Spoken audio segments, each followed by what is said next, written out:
Yeah, good morning, everybody. Thank you very much for joining me here this morning. We're going to be looking at lesson number 8, and the main part of that's going to be our plant system design. So let's take a peek at that, and we'll just. Uh-oh.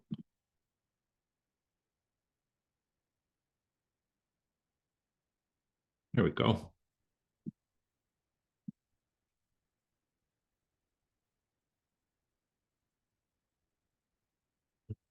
Okay.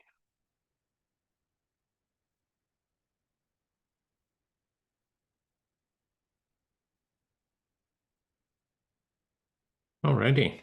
Yeah. So lesson number 8. So it's the course here is a little bit unusual in that throughout all the lessons that we've done, we've kind of been walking through how one might approach a design. And we've been looking at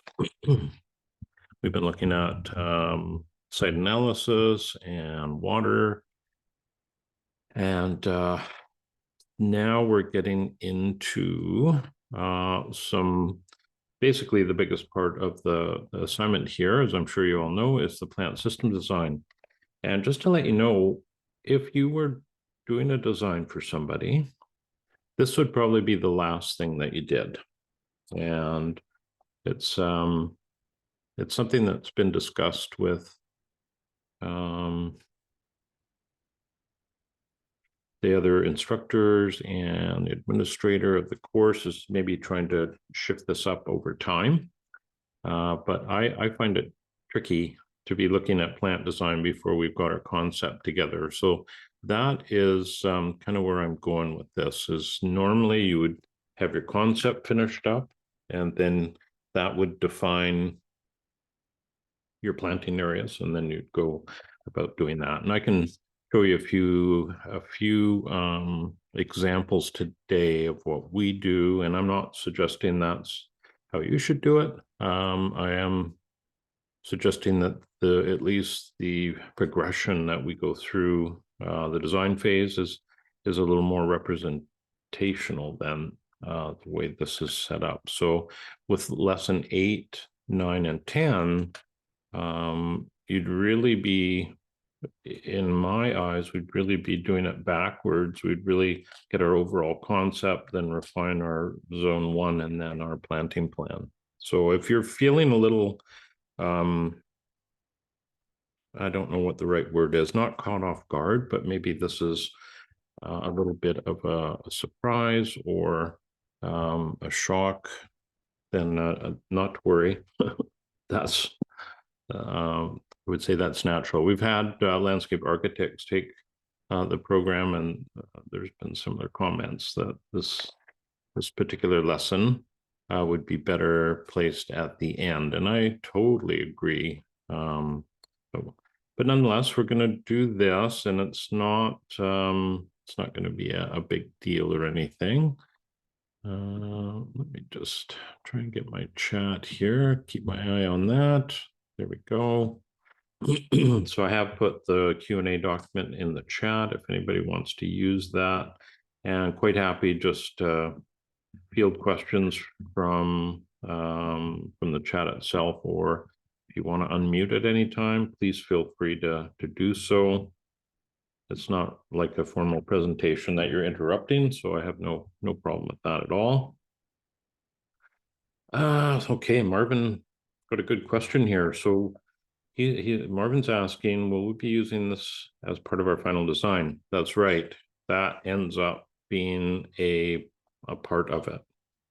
Or modify it later. Well, you could modify it if you weren't happy with it. And yeah, so this is going to be part of your final design. That's how I would treat it. And it doesn't have to be a very big part either. That's one thing that I find with some students is they do get, some people think they have to design planting design quite a large area for this exercise, and it doesn't have to be that way. It can be quite small, and you're not going to be, judged or graded on the size of the area. So, and other people, they'll design a huge space. So it's eventually you're going to want to deal with that, but you may not want to do that right now. It's completely up to everyone here, as long as you meet requirements of the assignment. So let us just take a look at that. I'm not even going to bother going through the local plant survey here. I want to focus on the planting, basically the planting plan. Jenny's got a question, a general question.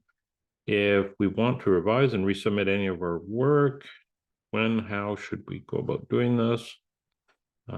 Yeah, well, if you have completed a previous assignment and let's say you want to improve your grade, I will certainly look at it. No problem. We'll regrade any assignment. So what I would do, if you update let's say you updated assignment number or lesson 6, then when that's completed, just go into that discussion board and under your original post, just reply to your original post saying, hey, Jimmy, I've updated this. Will you look at it? And I'll get that notification. So that's probably the best way to do it, Jenny.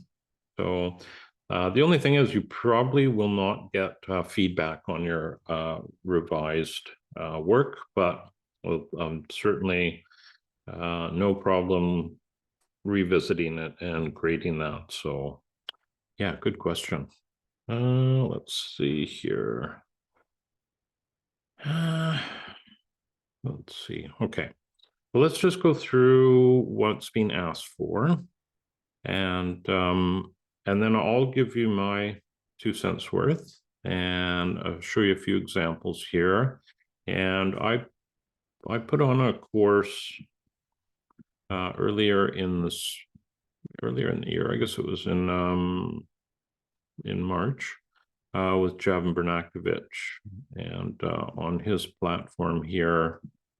And I'm not toting the course, but what I am going to do is I'm going to use a section of that for today's examples. So yeah, and if you haven't already, I would check out Javin's platform here, regenerativelyving.online. Some of the courses he has are just fantastic, and I've taken a number of them, but yeah, they've all been very, very high quality. So for those who are looking for education beyond the course, that is one really good hub. And we got a question here from Maggie, so we're definitely going to look at that. Okay, so let's just do a quick revision here, or a quick overview. So what this is basically asking for is a plant system design. So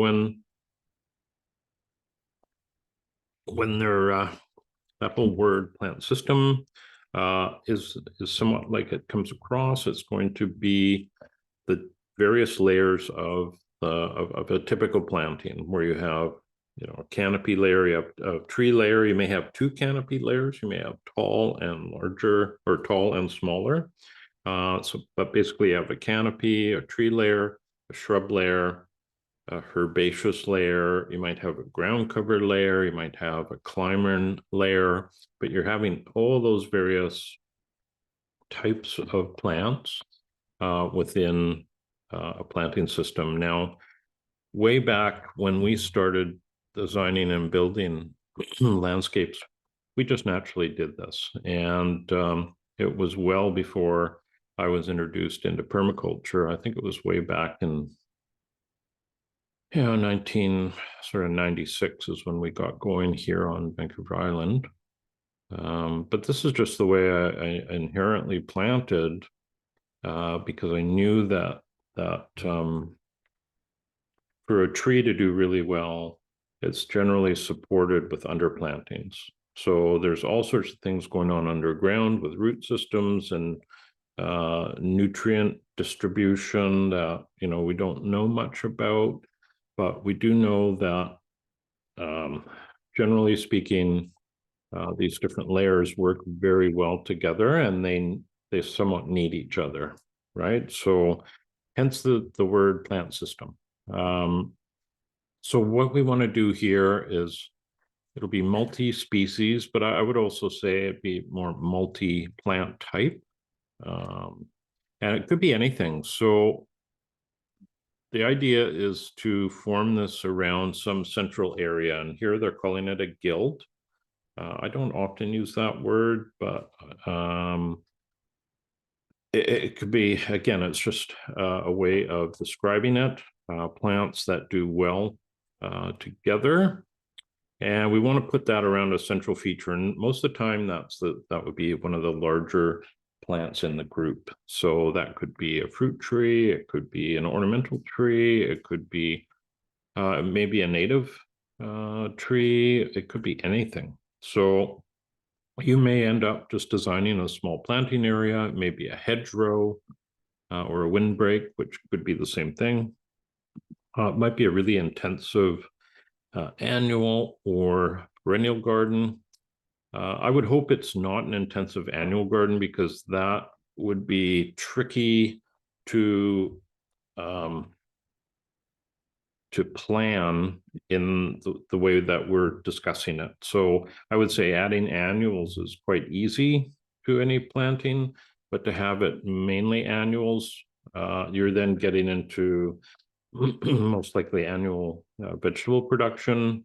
And for those to do well, in my experience, they do benefit from having perennial, at least a perimeter of perennial plantings. So yeah, so there's all kinds of different configurations, and there is no really right or wrong with this. That's the beauty of it. But we do want to try and grasp the whole concept of multiple layers, and I can't stress that one enough.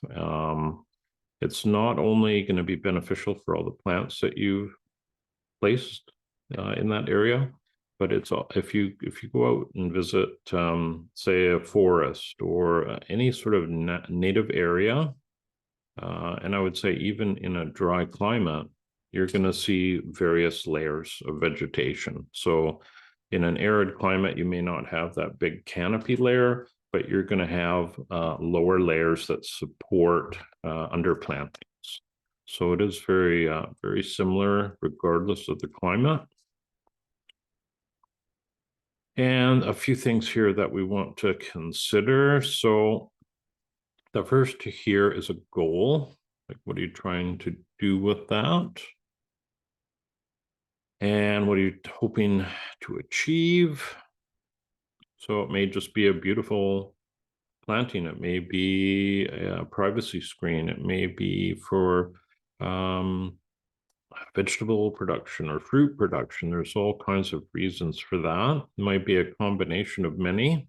Certainly habitat creation just happens. You don't even really have to focus on that, but I would say that these various layers are going to create a more sound habitat for any animals or insects that you're hoping to encourage. And then, a few things, and I would almost put these in the back of your mind until you're well into this process.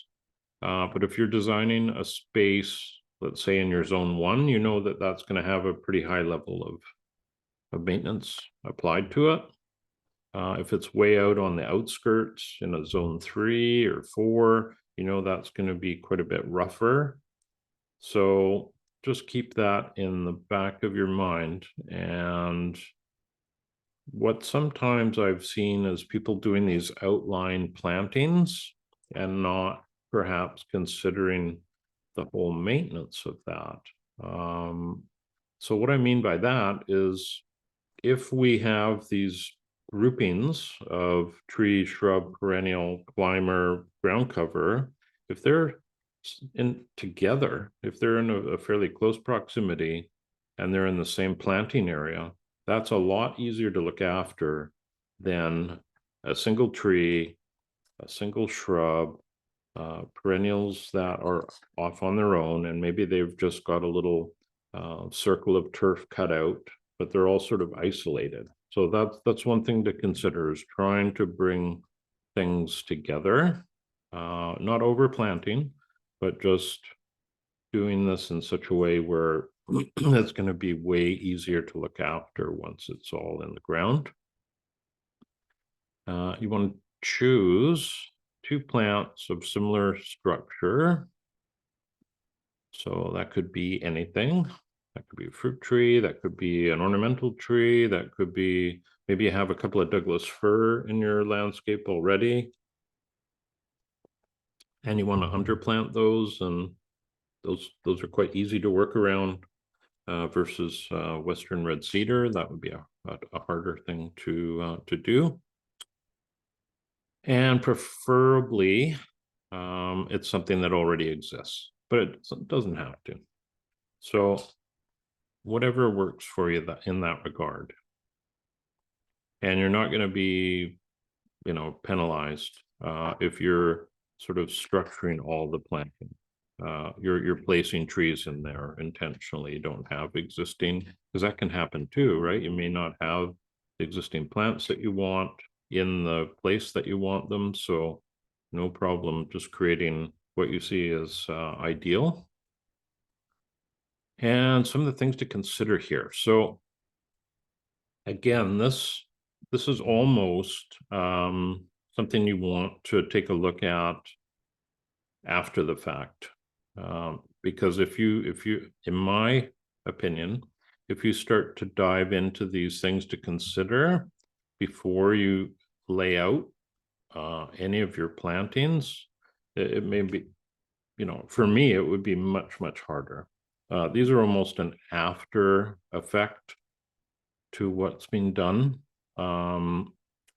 I personally, I never think about any of this when I'm doing a planting plan. I have a concept before of what we're trying to do. But all these little details, they will be things that happen with the proposed planting. But in some ways, and it really depends how you work.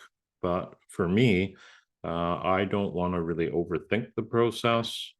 It's quite enough to be doing this with plant material that maybe you're not 100% familiar with. So you might find a lot of your energy goes into finding appropriate plants and spacing and where they might do best, whether that's in the open, in the sun, or in some shaded area. And then there's a few other things to include. So we want to place our plant symbols into our drawing, and we want to represent that plant as being mature, right? So if you're putting in, let's say, asparagus, you want to show that being 2.5 foot wide, not, tiny. So that really does help to ensure that you've got good coverage with your planting design before it even goes in the ground. And I can show you again some examples of that. Let's see here.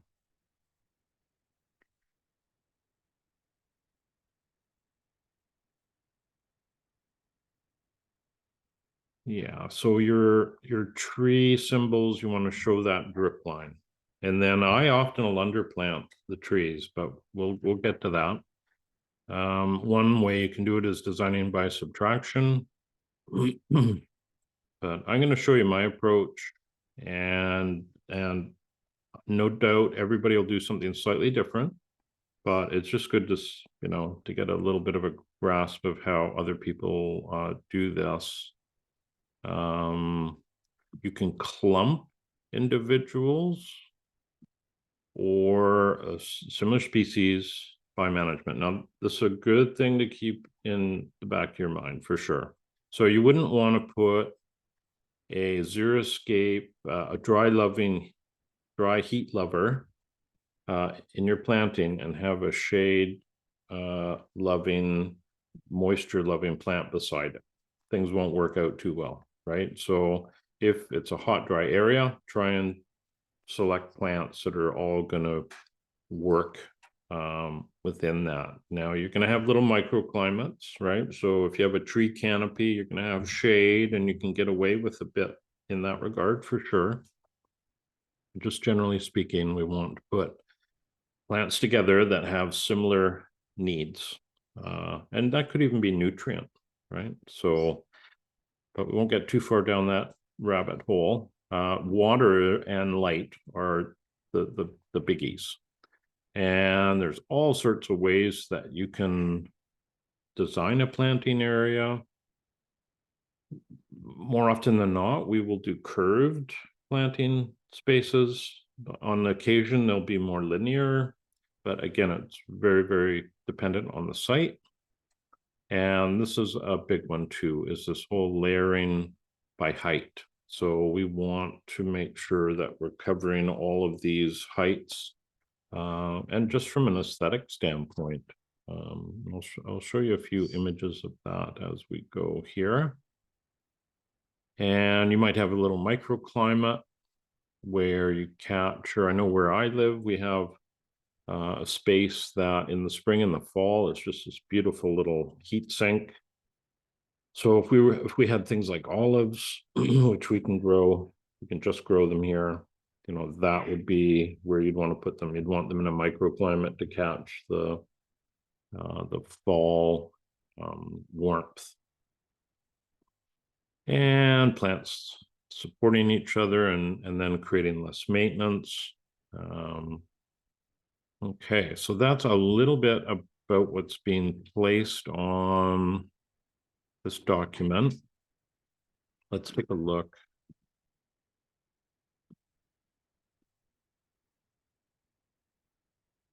Take a look at the template file.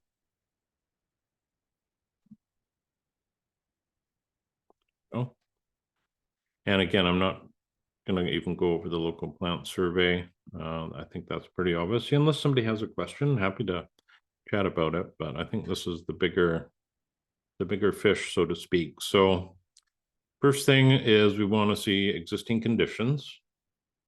That's a good idea.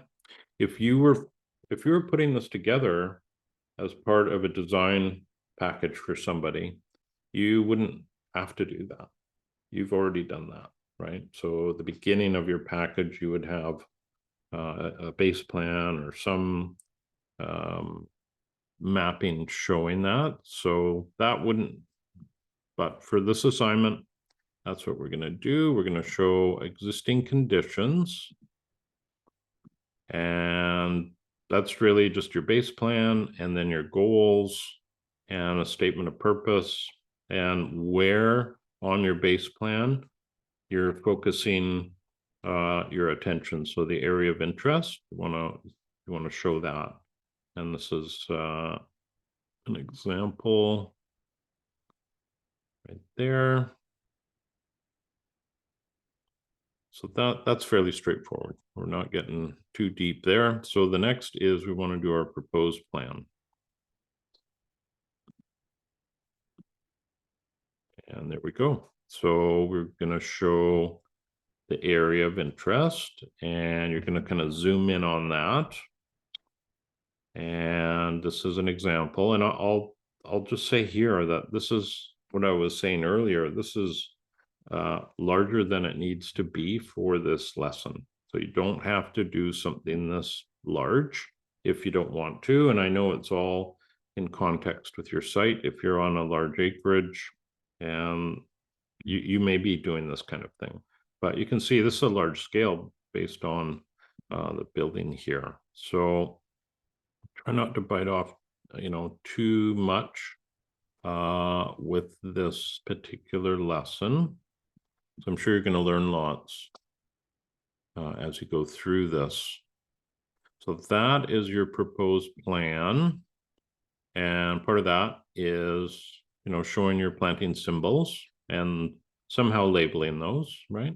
So in this example, there's a key down here, and if we try and find SOL, we'd have to look through here and Solomon's seal. Okay, that makes sense. Now, if you're doing this for a client, and I'll show you some of the plant lists we generate, what I like to do is divide this out into sections. So I have trees, shrubs, herbaceous, climbers, ground cover, and have that list broken out. Now you don't have to do that here, and I wouldn't, go to that length. I don't want to add too much to what you're doing, but just for future reference, as you're going to design for other people, that's an easy way of doing it. And not only that, if we're looking at a key, that makes it very easy. Oh, I'm trying to find this shrub over here, and you can just look in the shrub under that shrub heading. So let's see what else we're asking for. You want to put your name and any notes and a legend.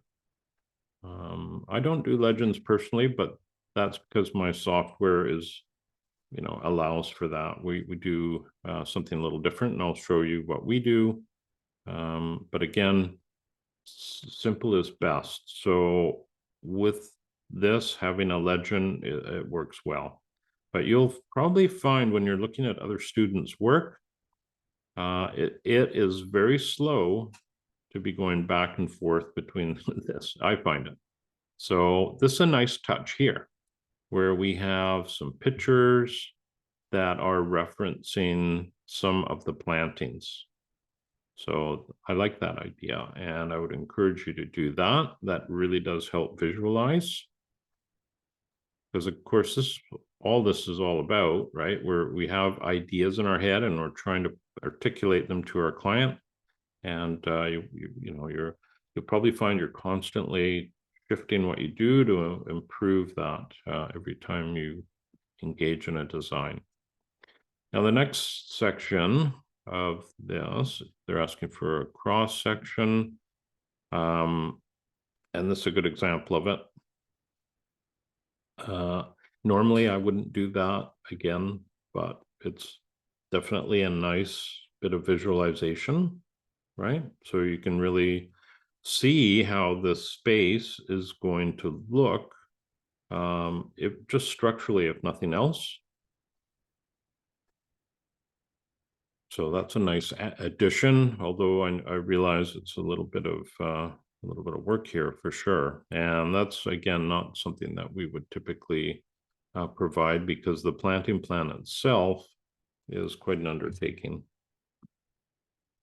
Now, just to follow that up, we are just looking at a small section. We're not doing a planting plan for the whole landscape at this point in time. So again, you might want to shrink that down. It could be a bed that's just, 10 feet long and 4 or 5 feet wide, right? It's totally fine.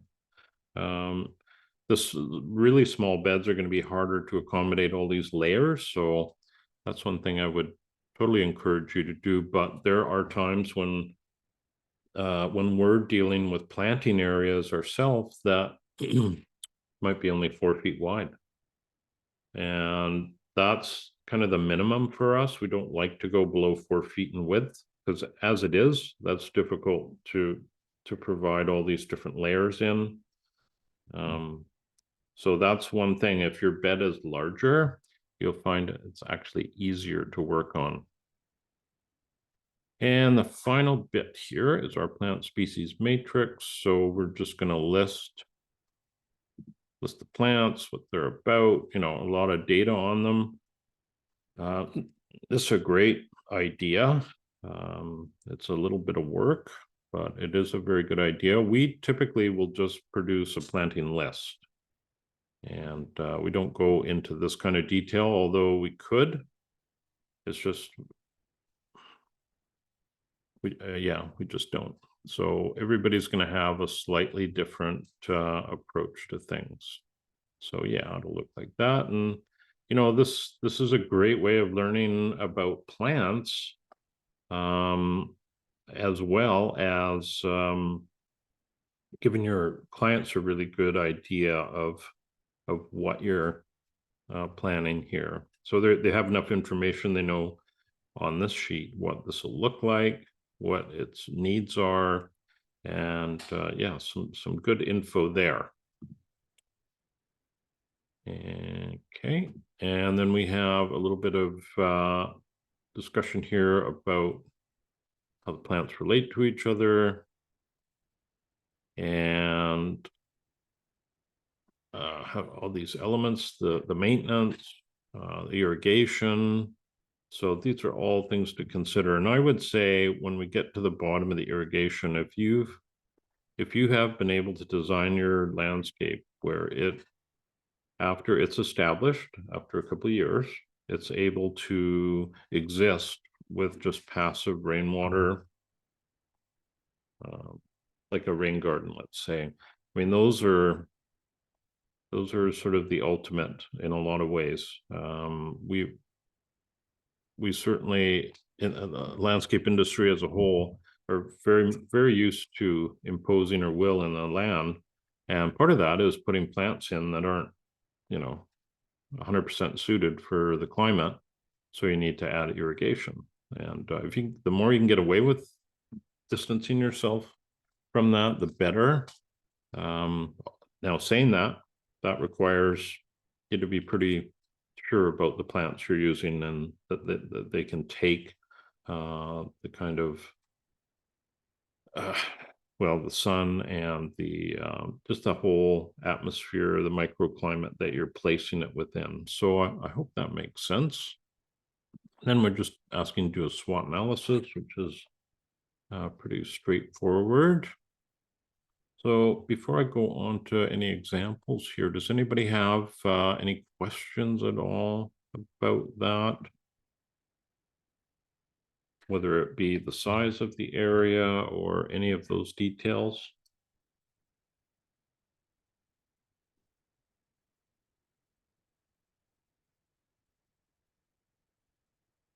Okay. Well, if you Hey, do, oh, Jamie. yeah. Hi, Marvin. Hi. So I do have a question about is there a best practice or a recommendation you could make in terms of being able to have a greater understanding of the relationship between the different you said you didn't like to call them guilds, but to putting the different plannings in the guilds together to understand which things go to bed? Are you basing it off of the light conditions, or just looking at some of the videos I've seen around planting? Some plants don't play well together. So how do you determine which ones would do well together? Well, that's a great question. I would say you answered your question in part with what you were saying there. I have planted thousands and thousands of plants in my day, and it is very rare that I have witnessed failure. And one of the big pieces here is knowing the plants, but that takes a long time. I spent, at least a decade just focused on all the different plant material that was available to use. And if you choose things that are going to have similar growing requirements, so let's say we choose an artichoke, right? Most people know what those look like. Here, I'll just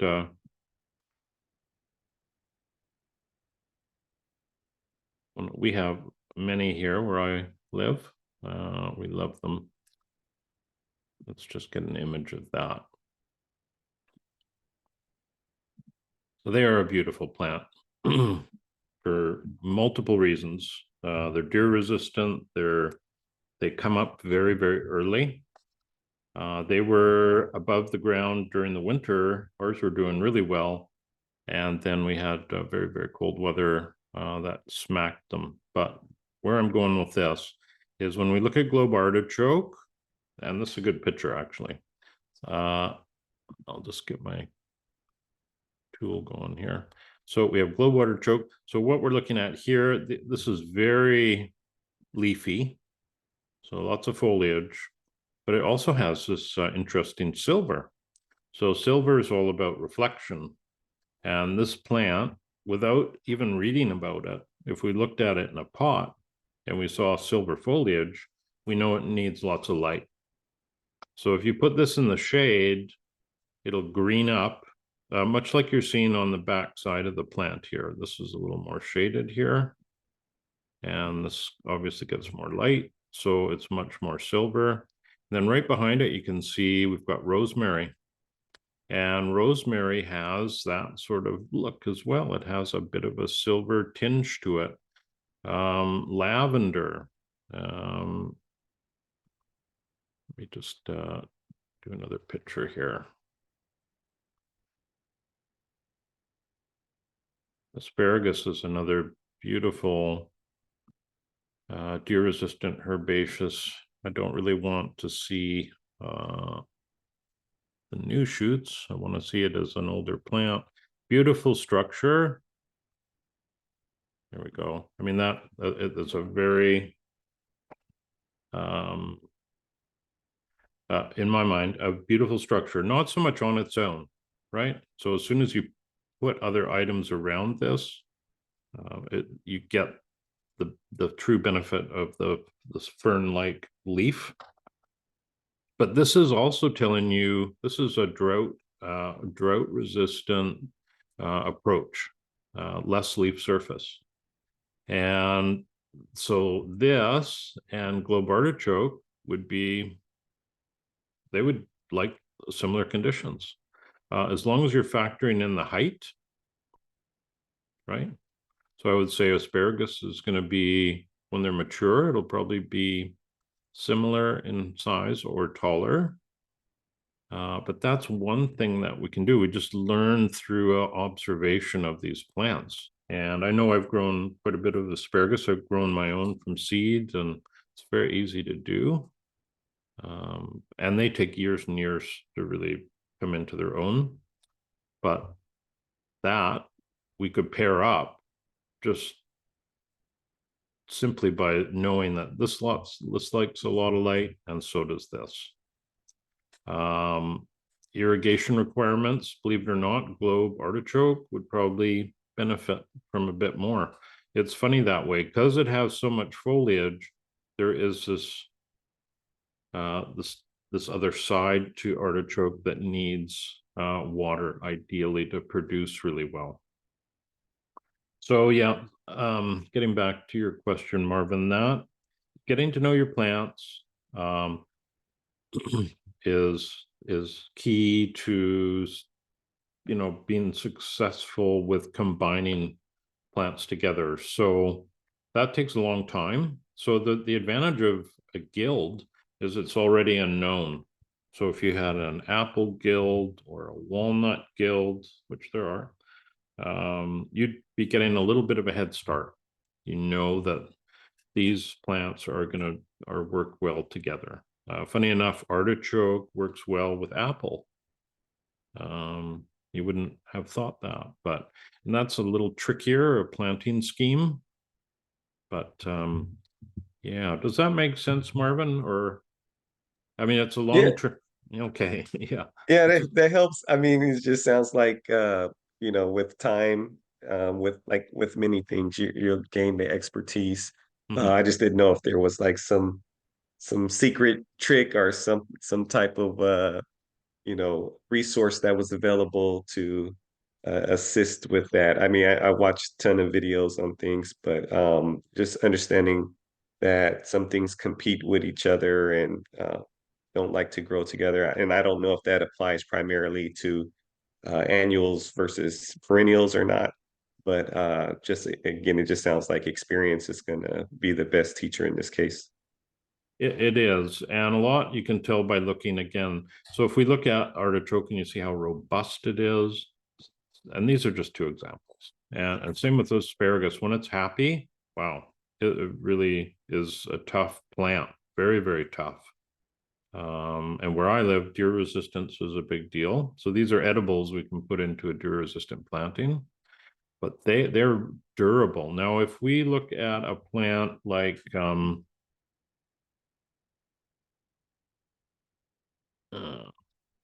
okay, we'll do an extreme here. So let's say you love trilliums, right? Everybody loves trilliums. How could you not? And you want to put these in your landscape. Well, if you don't have the right situation for these, and even if you do, they may not like it there. They may not perform well. If you put these near some robust shade dwellers that push them out, that's a case where we have, well, we'll call it wimpy. Well, no, that's not really appropriate either, but these are far more delicate. So when you're using more delicate plant material, you want to be more mindful. And there's actually an example right here that I noticed. Yeah, right here. So this penstemon, penstemons can be quite weak. So you want to be a little bit mindful of those. And they may easily get pushed out. And that's okay if that does happen, that's one thing you'll find with anything you plant is that it's never static. It's not like interior design where you paint a room and put some furniture in there and you're good and you could come back in 10 years and it looks the same, remarkably similar. The plants almost weekly, daily, weekly, yearly, they're constantly changing. One's doing really well, maybe one's, not doing so well. And those are the interesting observations to make. And that's kind of how we built our planting palette over the year is when we're designing for others, we want success and we want to be using plants that are really robust and we know that are going to perform well. All right, I should show you a couple things here before we run out of time. So I'm just going to show you a few slides from, again, from a course I did. So here's an example where we have a large bed and we are this bed doesn't exist. We're going to create it, and then but before we create it, we have to and I say before we create it on the ground, we have to design what's going to go in there. So we've created the shape for the bed, and I won't go into the context of what's going on here. That's not really important. But the first thing we want to do is put our tree canopy in there because it's quite a large space. This is, I can't remember the square footage here, but I think it's like 1,000 square feet. So it's pretty good size. So in this case, we're doing three canopy trees. Or three understory trees, sorry. Behind them are these are all Douglas fir. So these are this, 150 foot high evergreens. So we want to bring that landscape down and have that understory covered. So with trees, we're going to go with odd numbers. And this isn't permaculture design. This is kind of combining, oops, I see at the bottom, it's 1,500 square feet, sorry. But we're combining, things from landscape architecture into permaculture here. So take it for what it is, right? It may be something that doesn't resonate with you, but for whatever reason, odd numbers, the eye likes it. If we put 4 trees in here, it wouldn't feel right. And you may not even know why. You may think, wow, that just looks odd. When we get in higher numbers, say 9, 10, 11, then it doesn't really matter because you're not aware of it. You're not counting the trees. But in an intentional planting like this, where we have these large elements, we're going to go with odd numbers. So boom, 3. And they could have been anywhere. We might have spaced these out a bit more.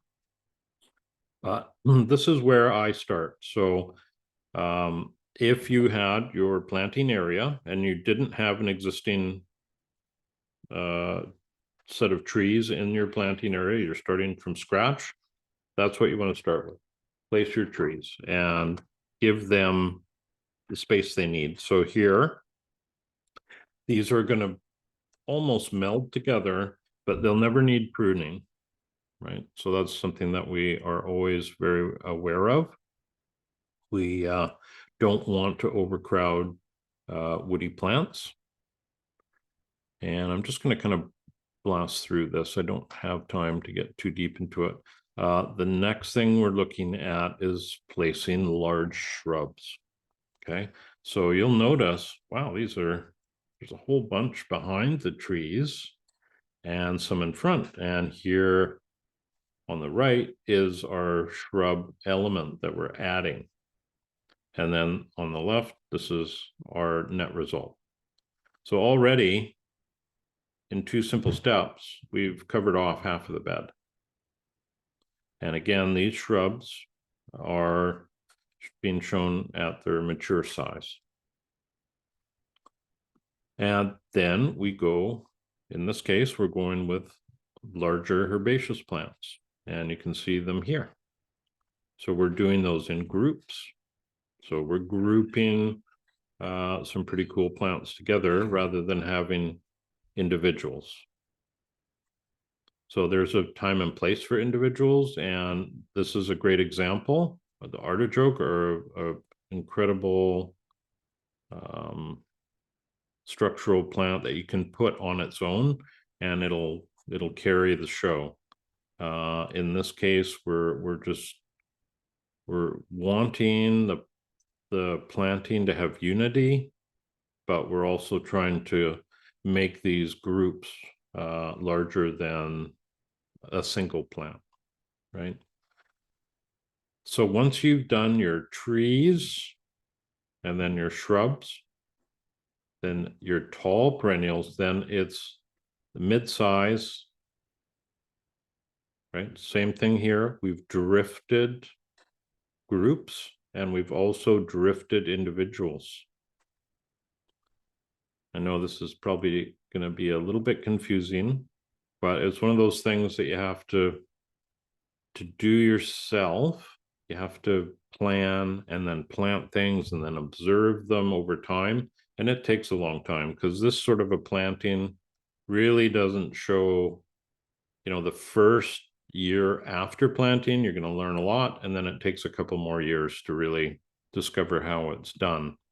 And then we do the edge, right? And you'll notice in this situation, the edge also includes the very back, right? And then the edge, there's a few that are grouped, one's individual, and we have filled up that space. And here is that on a north orientation. That's the same bed, fully planned with labels. But each of our symbols here has an individual look to it. So we know that we can label one of them. We know that it's going to be the same here, right?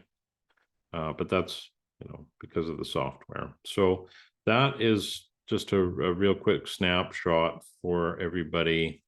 If you want to learn more about that, you could take the self-paced version here. But that again is a very quick snapshot of the part of the process that we do, right? So we're taking plant types and dealing with them, and then the next smallest. So you can imagine if we were doing the reverse, if we were trying to place our edge and then plant the space left behind, it would just, I couldn't do it. Personally, I couldn't do it. I have to see these big items go in first and then all these other spaces that are left. Now, saying that, we do all this pre-planning and then we'll bring all those plants to the site, and we did install this landscape, and then we'll make slight changes with the layout based on on-site observations. So the client gets all these plants, they may be arranged slightly differently, but that is how we go about that. Now, there's a couple of questions here I should get to. Does anybody have anything they'd like to ask about that process? I don't think it's unique to what we do. We have our own unique style and stuff, but I do think that's pretty much the only way you could do it, is you have to work your way down in size here.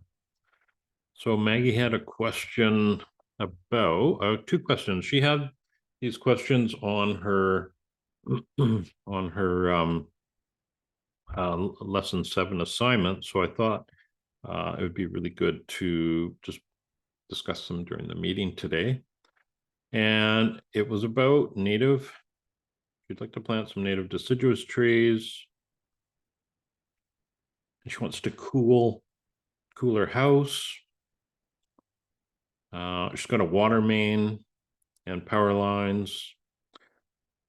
So those are constraints you definitely want to be factoring in. So she was asking about beneficial trees that don't get too tall, that don't have an extensive root system, or good in small urban areas. Yeah, and you'll probably find a lot of those in your local retail nurseries. But I can show you a couple here, Maggie.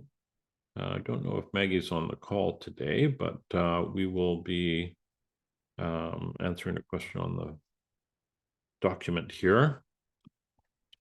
So a couple that I like.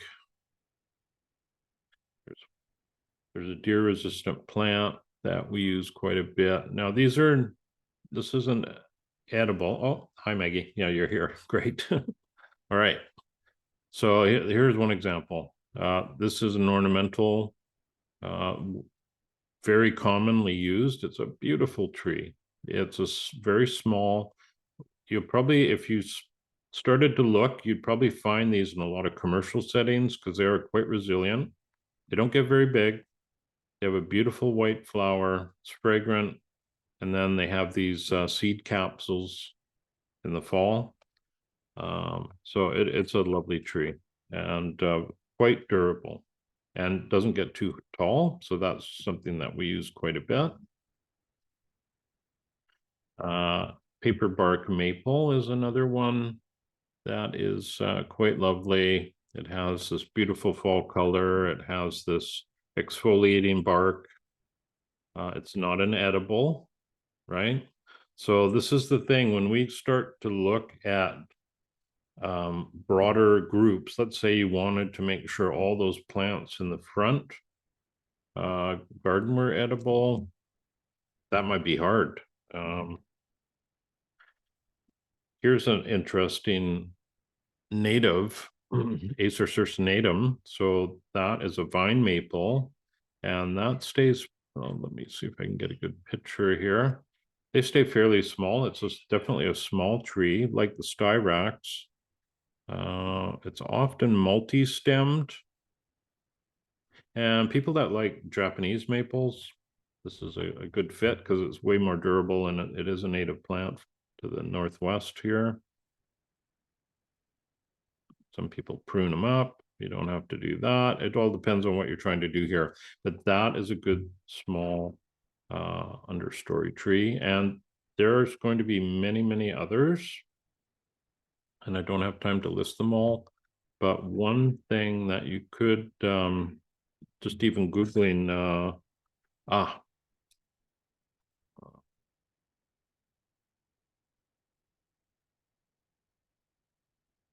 think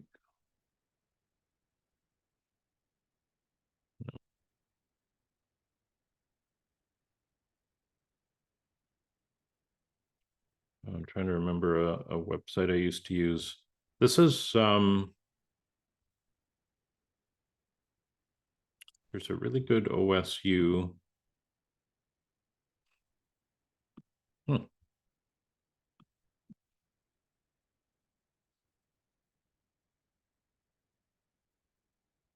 There you go, an OSU planting guide. That's quite good. I've certainly made use of this, and it's a PDF. Oops, this is Oklahoma. Sorry.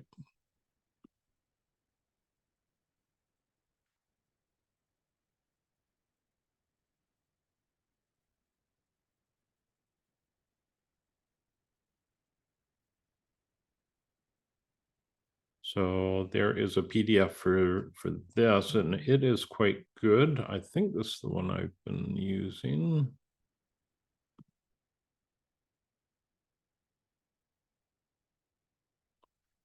Yeah, it may not exactly be this one, but yeah, this, you definitely want to check this out.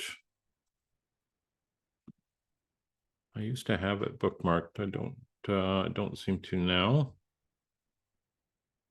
Oh gosh. Trying to remember the other guide I've used in the past that's online.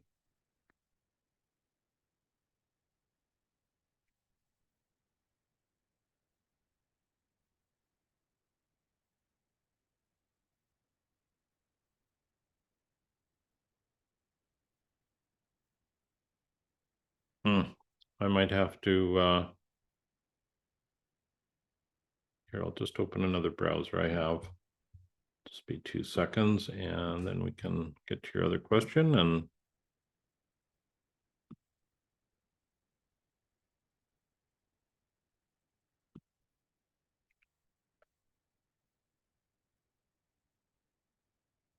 aha, there it is.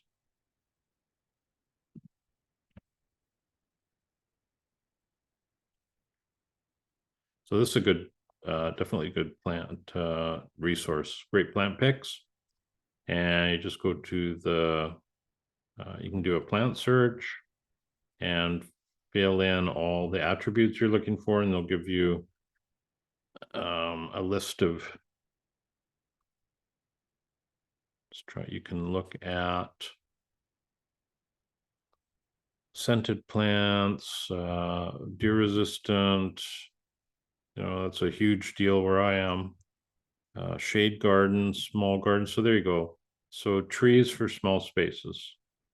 So you can see lots of acers, and we had Circinatum here, and Griseum, and some dogwoods, some magnolias. So yeah, check that out. That is, I'm going to put that link into your question here. Well, maybe I'll, there we go. Yeah, I'm sorry I didn't find that one for OSU, but that's where I would start, Maggie, because this is a long-term thing, is the plant knowledge. So these resources are really helpful. Back when I started, you had to buy books, and you know, I have a full library, but it took a long time to get it put together. So yeah, power lines.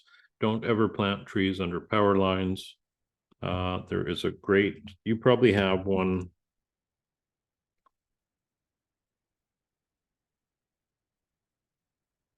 But there's these very interesting illustrative guides to power line planting. And depending on the type. So there you go. Yeah, I just avoid putting trees under power lines, period. Okay, so hopefully that helped out there, Maggie. And I'm going to put a hedgerow and or rain garden. There's a water line running towards the house. So yeah, trees and shrubs aren't I've never seen a water line damaged by plants. I'm sure it could happen, but I really doubt it, because it's a polyethylene product that's very, very durable. I just would not put your rain garden right over top of it, over any infrastructure. I'd make sure there's nothing below it. Or you could do a meadow, or you could do both. One thing, a great resource here, I might have included it in my feedback.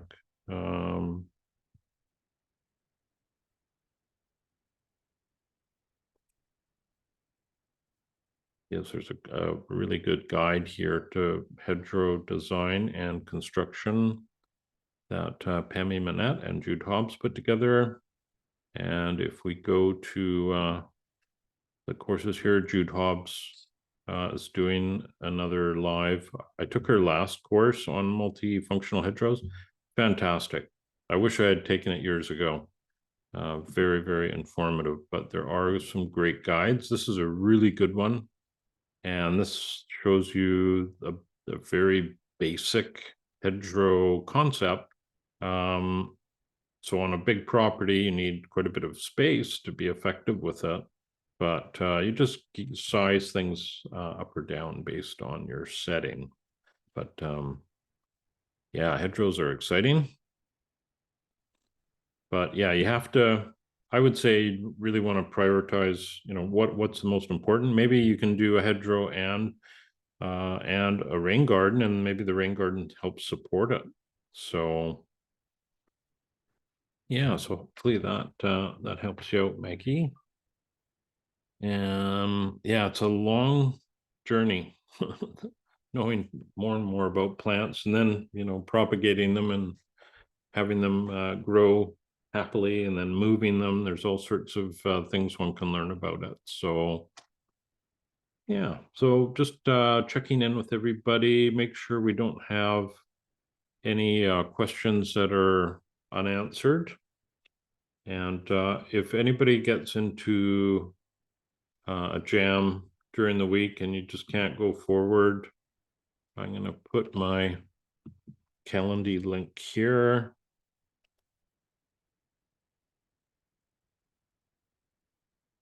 And you can book an appointment, a short Zoom meeting with me if you have to.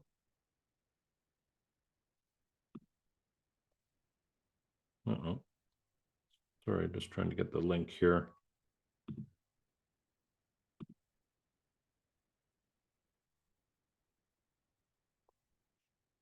There we go. I'll just put it in the chat. So yeah, if you get stuck and you can't go forward, you can press that link and book a time to have a chat with me. Now, my calendar is pretty full these days, so that might be challenging, but again, if you have to, no problem. That's why I'm here. I definitely want everybody to understand the assignment and get through it, feeling good about it. And honestly, you probably find you need to go through this exercise a number of times for it to get your bearings with it. It's not an easy thing to do, and yeah, it just takes practice, and then finding a good finding a good protocol for yourself, what you want to deliver to people, and etc. So I was going to show you some more examples, but we've run out of time. I can bring in our next Zoom meeting, we can pick up where we've kind of left off here, and I'll show you, because we're going to be looking at zone 1. So it's kind of, that whole package, the concept and some of the details. That's really what we're looking at with these last three lessons. So, all right. So thank you, Marvin, for your nice comments there, as well as you, Derek. Really appreciate that. Thank you, Maggie and Becca. It's great to see you all at the meeting here. And yeah, have a great week.